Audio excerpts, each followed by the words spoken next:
pranks because I was the only girl.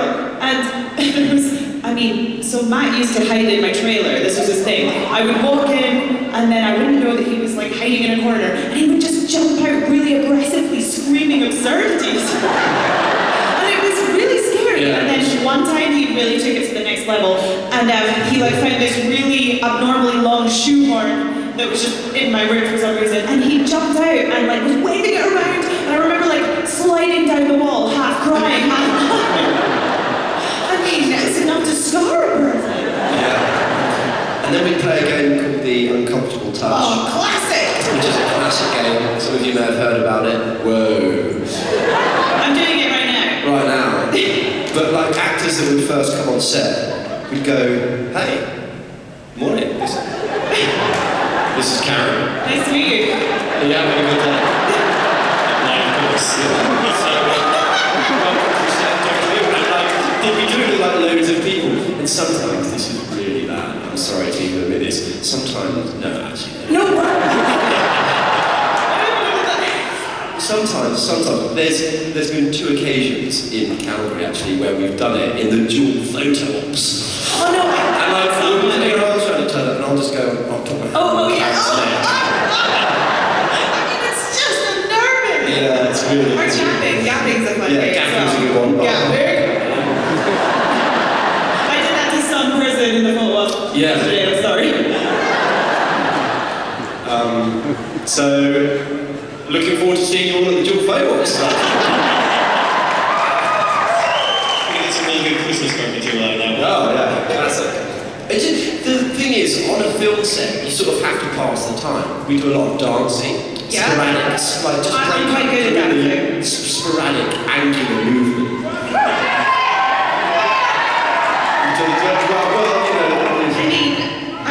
I'm good. Yeah, you're like, oh,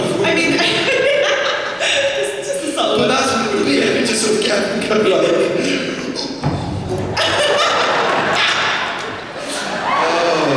And just anything to pass the time really. And then I would spend. It was my life's work to irritate Karen. That was literally. Well, you did very well. And yeah, sorry. Can we expect a full disc of that on the box set? Yeah, well they like should have put confidential. Or there's the look, which I did yesterday. Yeah, so like Karen would be reading something. Or just doing anything, and then I'll like just see in my peripheral vision him staring. Sometimes I ignore it for ages and he carries on until I have to acknowledge it. Yeah, but it's in really social places sometimes as well, so I'll be waiting there for like ages. Yeah. And they were hoping that the people, because they were thinking, why is Matt staring at me? About to bite her nose off. Anything to pass the time. Anything. Yes. Well, what was, on the opposite end of the spectrum, what was your most difficult day on set? What was the day where you're like, I can't do this anymore, I need a break? Oh, sometimes it got very cold. We were just looking at that. Going, that was a cold thing. So actually, to take it back to the rebel flesh again, it's like my only reference. Season 6, episode 5. Yeah, classic. That was when things got really hard. I remember there was one day where it was snowing and it was so cold that all of the other TV shows in the area got to go home. But we had to stay and film in Castle. Yeah. And it was snowed in. Yeah, we were snowed in. Yeah.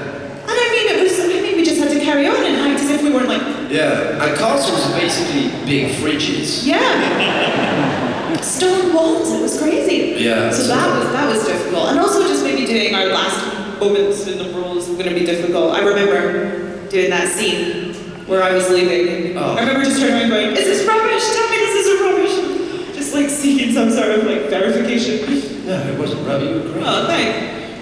Yeah, you were really good at Doctor Who.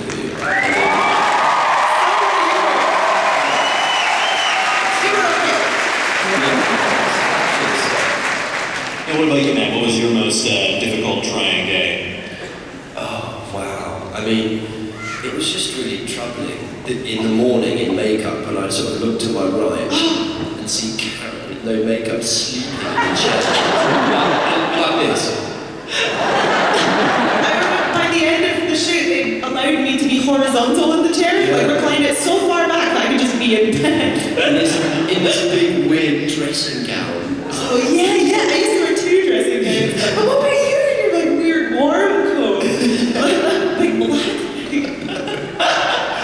Oh, but I don't know really. I just loved making the show. Like, you know, if you're getting wet, it's usually you're getting wet because you're on a pirate ship, or if you're really Yeah, cold, that was the because toughest.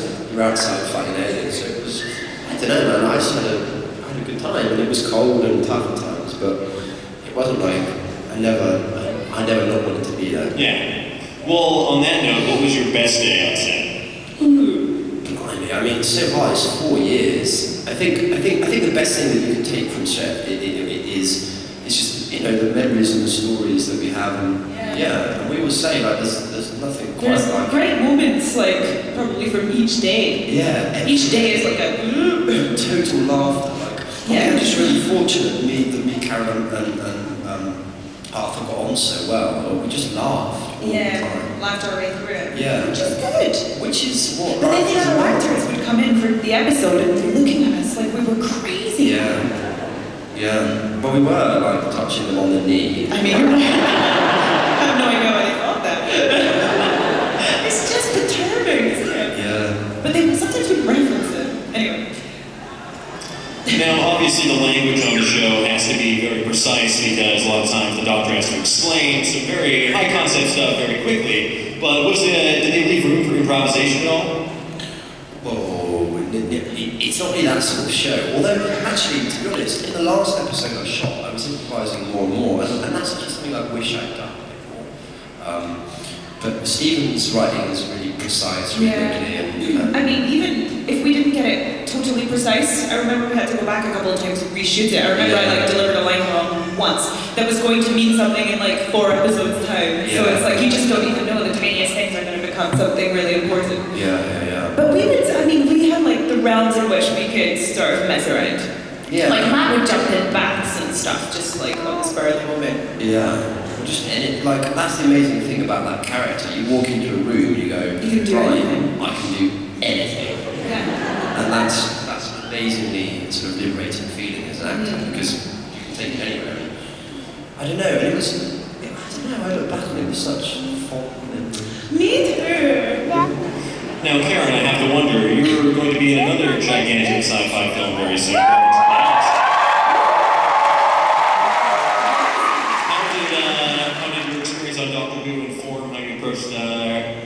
Your character? Well, I mean, I was quite intimidated because I'd never worked on a film of that scale before. And then I walked on set and I was like, this is a spaceship. I've got this. It was just like maybe like triple the size. that's the only difference.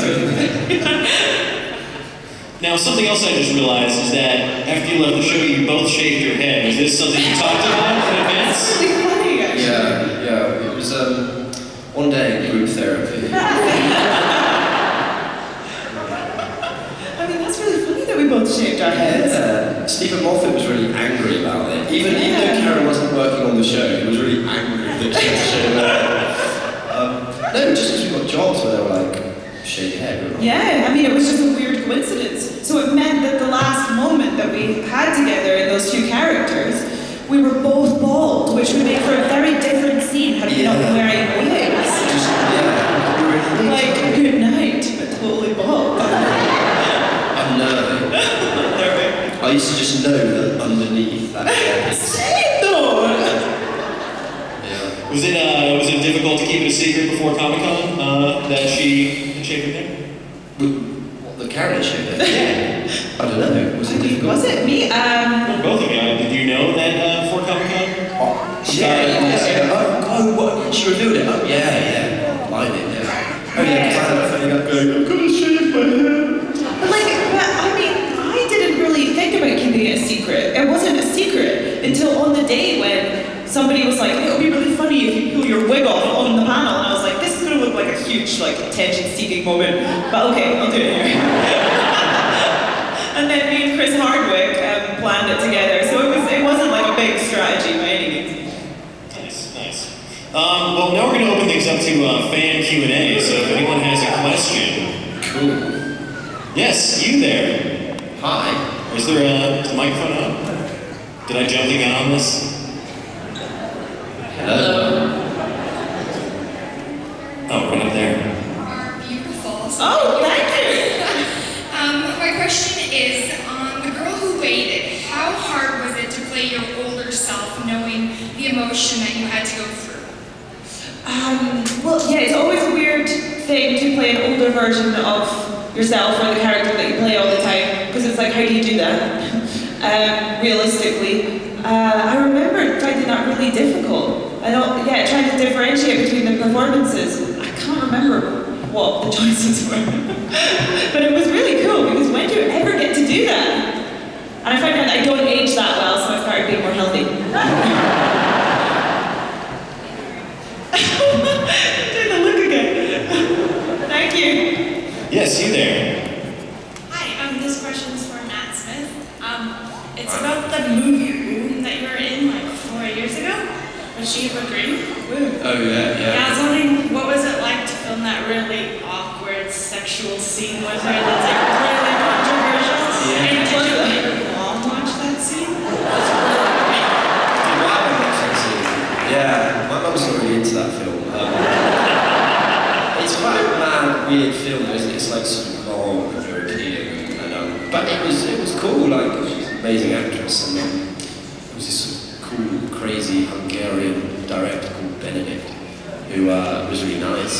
And yeah, it was quite a good experience in a strange sort of way. I mean, obviously by the end of the film you're like, whoa, those two need a lot of therapy. It's quite long. You're also like, yeah. But yeah, it was, but they're bizarre, those scenes anyway, aren't they? Like, sex scenes. I mean, yeah, because there's a whole crew of people watching. It's the least intimate thing in the world. It's just awkward. Yeah, I wouldn't recommend. I would opt out of those if possible. Yeah. I don't need those. On a side note, back in college, I remember I was doing some extra work at the time, and they were casting for a stunt bud for Joel McHale. So those positions do exist. So you can dream it, you can do it. Yeah. Did you apply? I did, but I wasn't available. Aww. Yeah. Otherwise, I'm a leader. Yeah. Yes, up there. What's your name? Hi, Madison. What's your question? I wanted to know, I know Matt, you were part of the American Psycho stage production. I was wondering for either of you, if there was a movie or a classic film that you want to see in a stage production that you'd like to be a part of. I'm over here. There you go. wow, it's like someone speaking from a spaceship or something. Yeah, if there was a movie or something else, I guess not for you, a different one, or a character for you, anything that you want to be a part of or star in, or just like to see turn into a stage production. Wow, that's a really good question. Ooh, I always wanted to play Lady Macbeth. I don't know how to play Macbeth. I do. Maybe we could do that one day. Maybe we could do. Maybe we just slip into our characters in the show though, like, because we're so used to it. I have the fear of. These hands knew people usually. I think you'd be more suited to one of the witches. I think that's a big enough role. That's not fair. Okay, yeah, Macbeth is cool. I just quite like to play a really sort of mad villain. I don't know what that is yet, but that's sort of what I'm looking for. I don't know where he is, that mad villain. The Joker. Boom, right there, the Joker. Should this be a musical or a straight play? Let's do it as a musical. Why not? The Joker, a musical. Written, starring, directed by Matt Smith. No, it's just Karen at the front going, yeah, like that.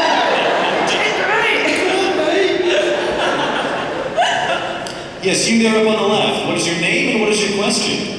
Hi, my name is Kyra. Hi.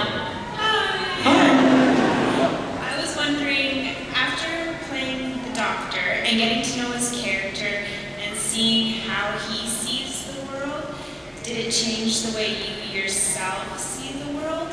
Wow, that's a really good question. Oh my god, like categorically changed the way I see the world. I mean, just even getting to sort of live with that man is